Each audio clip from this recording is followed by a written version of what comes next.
প্রিয় শিক্ষার্থী,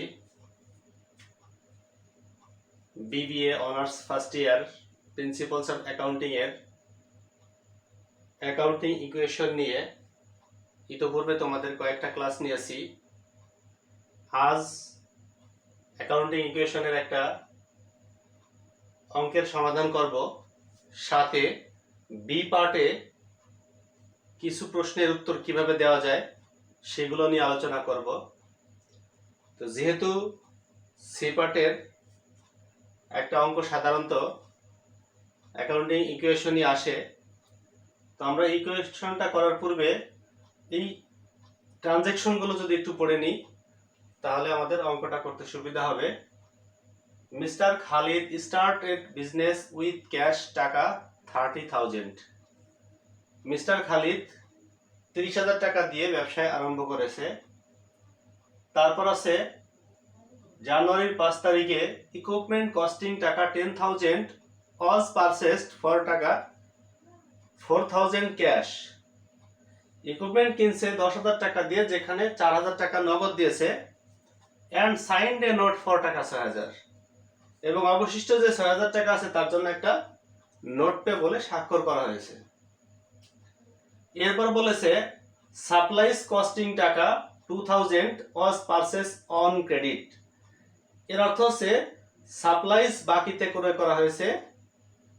15 তারিখে বলা হয়েছে সার্ভিস প্রোভাইডেড টাকা 10,000 ফ্রম হোয়ার টাকা 2,000 ক্যাশ রিসিভড, অর্থাৎ 10,000 টাকা সেবা দিয়ে 2,000 টাকা নগদে পাওয়া গেছে, তার মানে অবশিষ্ট 8,000 টাকা বাকিতে। এরপর 20 তারিখে বলা হয়েছে ড্রয়িং টাকা 2,000 ফর পার্সোনাল ইউজ, ব্যক্তিগত প্রয়োজনে 2,000 টাকা উত্তোলন। এরপরে বলা হয়েছে স্যালারিজ পেইড ফর টাকা 6,000, মানে বেতন প্রদান করা হয়েছে 6,000 টাকা। এরপর বলা আছে সাপ্লাইজ কস্টিং টাকা 1,500 had been used during the month, চলতি মাসে 1,500 টাকার সাপ্লাইজ ব্যবহার করা হয়েছে।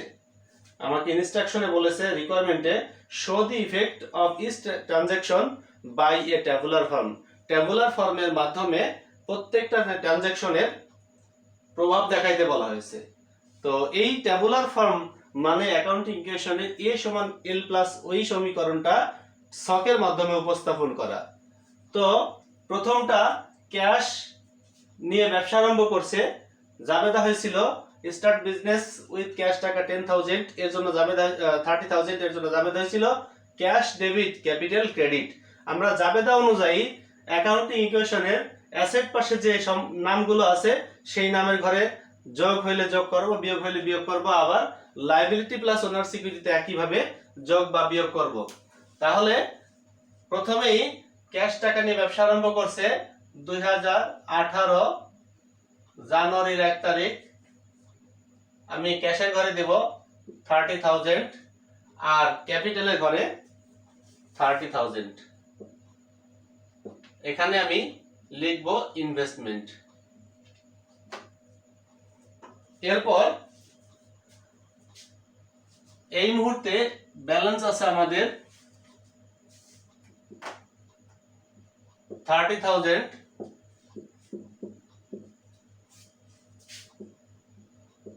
ক্যাশে 30,000 আর ক্যাপিটালে ক্যাশ 30,000, ক্যাপিটাল 30,000।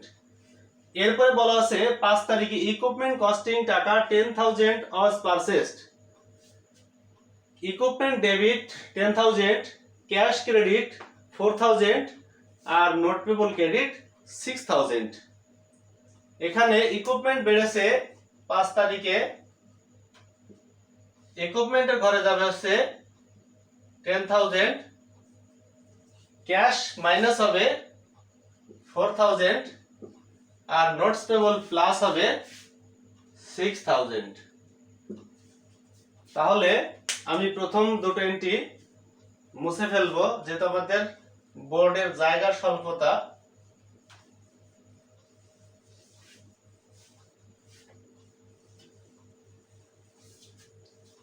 তো কি ব্যালেন্স হয়,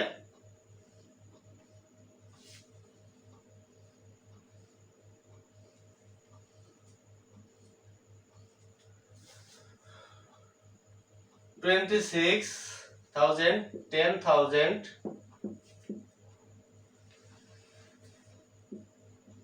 6,000 আর হচ্ছে 30,000। এবার বলেছে সাপ্লাইস কস্টিং টাকা 2,000 was purchased on credit। Supplies কিনেছি, সাপ্লাইস ডেবিট আর অ্যাকাউন্টস পেবল ক্রেডিট। সাপ্লাইজের ঘরে বাড়বে আর অ্যাকাউন্টস পেবলের ঘরে বাড়বে। 26, 10,000, 2,000, 2,000, 6,000 আর 30,000। এরপরে যেটা বলা আছে 15 তারিখ,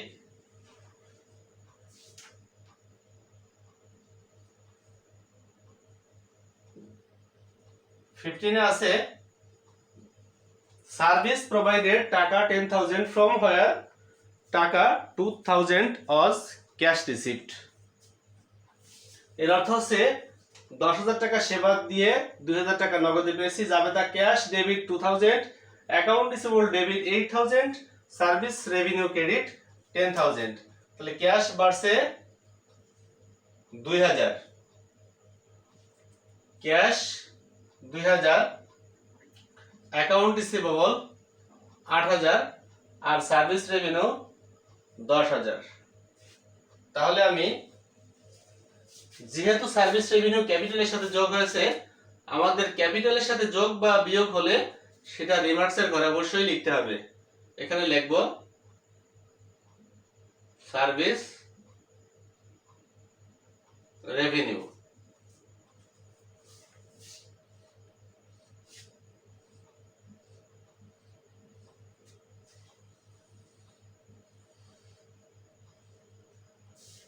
$28,000, 10,000, 2,000, 8,000,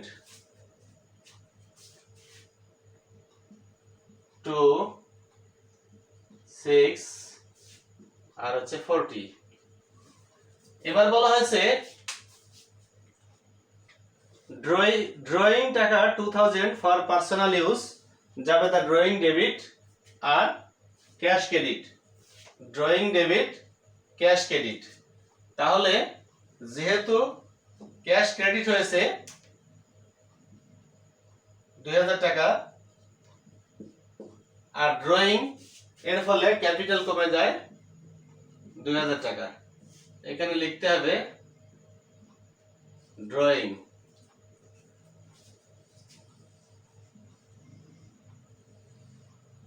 তাহলে 26, 10, 2, 8।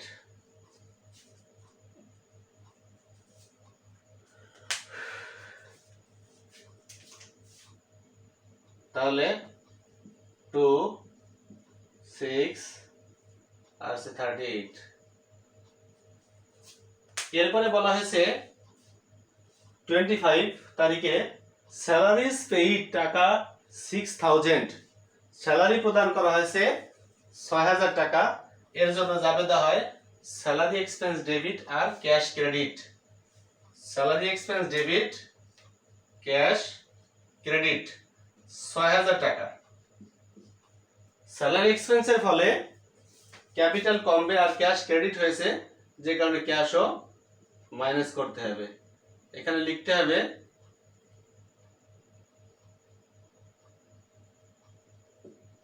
Salaries expense. তো ব্যালেন্সটা কি দাঁড়ায়?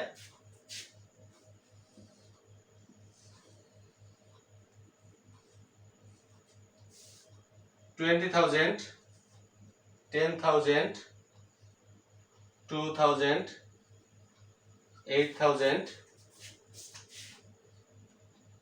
2,000, 6,000, 32,000। এরপর বলা হয়েছে সাপ্লাইস কস্টিং টাকা 1,500 had been used during the month. চলতি মাসে 1500 টাকার সাপ্লাইজ ব্যবহার করা হয়েছে, যাবে দ্য সাপ্লাইজ এক্সপেন্স ডেবিট আর supplies credit. Supplies expense debit, supplies credit টাকা আছে 1500 টাকা। সাপ্লাইজ মাইনাস করতে হবে আর ক্যাপিটাল মাইনাস করতে হবে।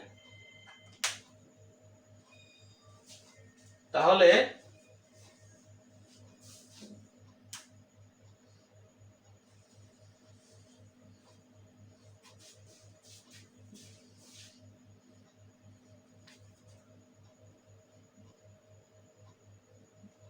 $30,500, 6,000, 2,000, 20 আর 10 আর 500 আর আছে 8,000।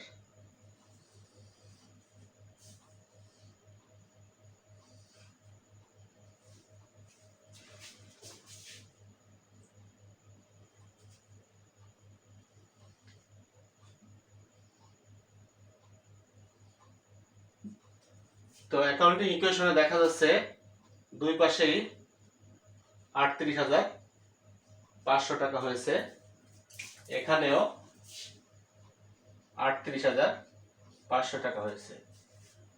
তাহলে আমরা অ্যাকাউন্টিং ইকুয়েশন অবশ্যই মিলাতে পারবো যদি আমরা প্রত্যেকটা ট্রানজ্যাকশন জার্নাল অনুসারে বা অ্যাকাউন্টিং এর যে ডেবিট ক্রেডিট রুল আছে সেই অনুসারে করে থাকি।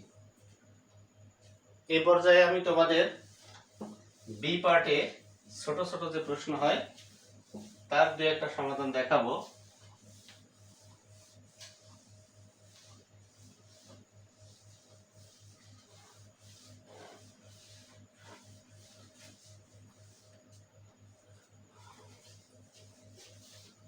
প্রথমেই যেহেতু বলেছিলাম যে এ সমান এল প্লাস ওই, এই যে এ সমান এল প্লাস ওই যে সমীকরণ, এইটা যে সঠিক এটাও আমাদের প্রমাণের প্রয়োজন আছে।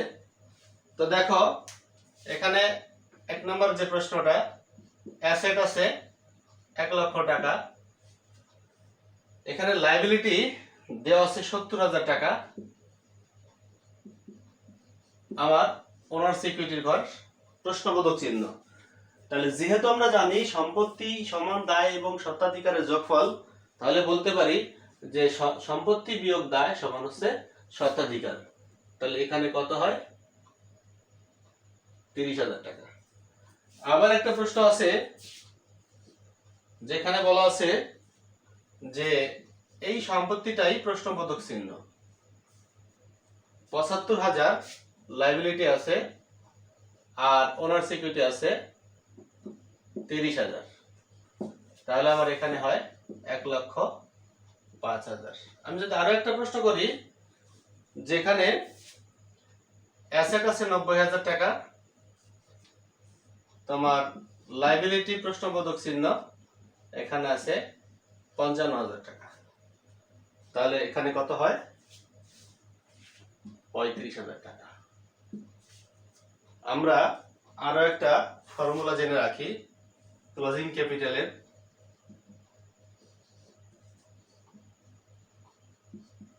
ক্লোজিং ক্যাপিটাল সমান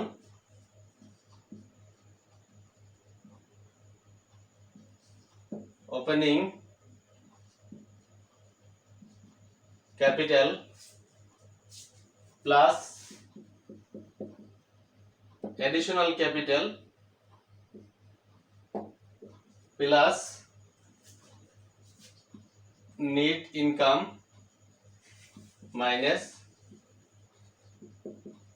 drawing।